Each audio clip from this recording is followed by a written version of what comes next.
Hooty hoo, all my stock market gamblers. Welcome today. I'm Tall Mike. So glad you're here. We made it to the end of the week. Now, it was a short trading week, only 4 days, but we're having an up week. We're actually having an up day. Dow's up about 300 today. Nasdaq's up about 200. This will break the streak of 3 down weeks in a row. We've had 3 down weeks in a row, but this week is up. We've broken the streak, right? So, okay, so we were sitting up here at 430 on the SPY. We came down to 390. Okay, we had this pullback, about a 40-point drop, right? Now, a 50% retracement, 20 points going back up, would be about 410. Now, we're at 405 right now, so we may bounce a little bit higher, get up to about 410, and then I think we'll wait and see what happens there. I think we're going to still pull back. We'll see. Maybe we can get through that 410 level and keep going straight up. But I don't think so. I think there's a lot of, let's call it froth in the market. Okay, how do I know there's froth in the market?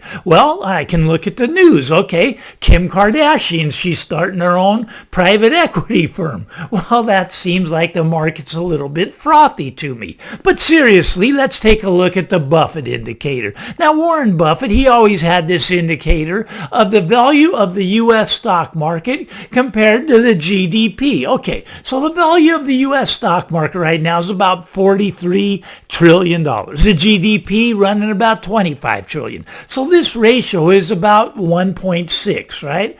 Or 160%. Okay. Now, what Warren Buffett would say, anything above 100% is expensive. Anything below 100% is cheap. Okay, so we're at 160%. We were up at 200% back in January, but we pulled back some. So we're at 160%. Now, 160% is right where it was when the market crashed during the dot-com bubble. So we pulled down to the point where the market crashed in the dot-com bubble. Now, to me, that would mean we're still frothy in the market, that there's going to be some more downside moving forward. Now, will that downside happen right away? Maybe, maybe not. I think it's going to take a while, but it's going to pull back and retest those June lows. That's just my opinion. That's what I think. I think we're going to get to 410 on the SPY, and then I think we're going to turn around and come back down. Now, we could shoot right through that and keep going up. Maybe this was a short-term bottom we just had, but I think we're still going to pull back, retest the June lows. We'll see how that plays out. Okay, let's move over to the real estate market. Now, the real estate market's quite fascinating. It's kind of like the sky's falling when you talk about the housing market. I mean, everybody's getting on the bandwagon. Let's start with Moody's. Okay, Moody's, they're the rating service. Now, this is funny because Moody's, they were the ones that were kind of responsible for the subprime crisis. You see, Moody's, they would rate all the mortgage-backed securities as AAA because they thought real estate could never go down. So they were all rated AAA. What happened was they'd bundle up these mortgages and then they'd pay Moody's. They'd pay them money. Moody's made hundreds of millions of dollars getting paid to rate these AAA. And of course, we all know what happened. All came tumbling down. It was called the subprime crisis. And it was caused by Moody's rating everything AAA when they should have been rating it B, C, or even lower.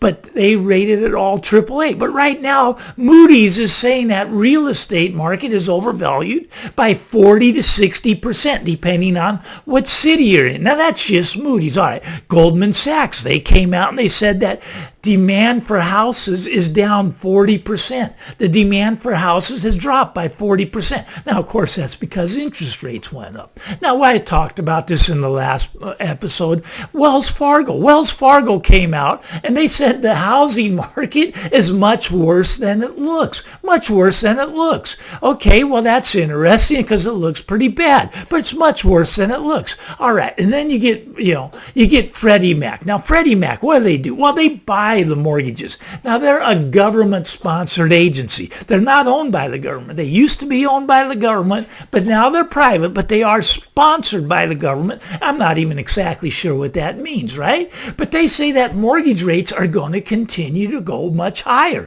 And I tend to agree with them. I mean, this 2 weeks from now, the Fed's going to come out and they're going to raise 75 basis points, push up to the Fed funds rate to 3%. What's that going to do to mortgages? Well, it's going to send them a lot higher. So Freddie Mac, they came out and say they're going higher. All right. Now, Inman, most of you don't know who Inman is, but they're a media news outlet for real estate agents. And they're very, very pro-real estate. But their headline today was that the tables have turned. Market conditions now favor the buyers. And I would tend to agree with that. Now, the typical house, if you look at the typical house, it's selling below the list price. See, okay, so Billy Bob got out up here. They listed their price under Billy Bob, but right now the typical house sells below the list price. You don't get the bidding wars that bid up the houses. So everybody's kind of piling onto this downward motion in the stock market, in the real estate market. They're piling on the downward motion. And that makes sense, right? Because money, it's starting to get tight, right? It's starting to get tight. Now, it's starting to get, mortgage rates are starting to go up. So, okay, let's say we hit 7% in the next month or two. I think we'll probably hit it as soon as the Fed comes out and raises in September. Right now, we're just under 6% for a 30-year fixed mortgage, and that's a 30-year fixed mortgage with an 800 credit score. Okay, if your credit score is down 600, it's already at 7%. But let's say they go up 7%. I believe we'll be at 7% by the end of the year. Now, going forward, I think we're going to get to 10 or 12% this time next year. 10 or 12% mortgage rates. Now, what's that going to do to houses? Well, now in your area, it's probably going to make them go up. But in most areas, the market's going to come down. It's going to come down. It's going to come down a lot. Now, I was reading through the comments like I always do, and Carlos had a comment. He goes, well, he was trying to explain to you, there's no way that that houses will come down by 50%. There's no chance, because he's going to start buying them once they come down 30%. So Carlos believes they'll come down 30% and he'll start buying them. And that may be a good plan for him. I don't know. But I do believe they're going to come down 50%. That's just my opinion. That's what I believe. Now, a lot of people, they tell me, but Mike, it's different this time. It's different this time. Well, look, houses are way overvalued. They're overvalued by at least 50%, probably more. And it is different this time, because here's what's going to happen. Now, I'm not picking on Carlos, but let's say someone bought it when they dropped 10%. Okay, right now we're down 10% in a lot of cities. Maybe you think this is the bottom and you buy. And you go, wow, I got a deal. We're down 10%. I made it in. Okay, so you bought your house here. Well, it's not done. It's going down 20%. Oh, it wasn't such a good deal. And then 30%. Okay, that's where Carlos is jumping, and he's going to buy at 30%. All right, well, that might be this perfect spot. But what if they keep going down? What if they hit 40%? 50%, maybe even 60%. But here's how it's different this time.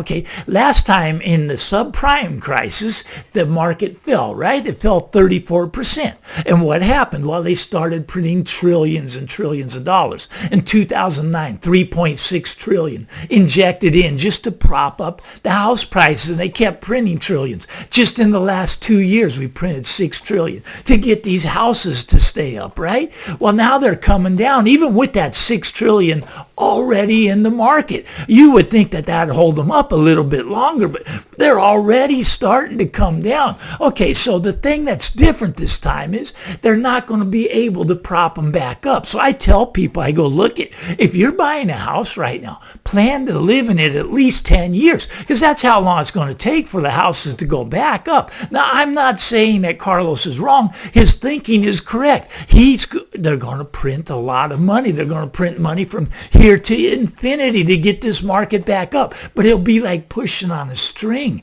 It just won't raise the market. It won't make the market go back up. They can print 10 trillion. They can print 50 trillion. They can print 100 trillion. It's not going to make the market go back up. We played that game. It doesn't work. We got 6 trillion and the market's coming down. They're going to have to pump in 10 trillion, 50 trillion. But what does that do? Well, that gets inflation going.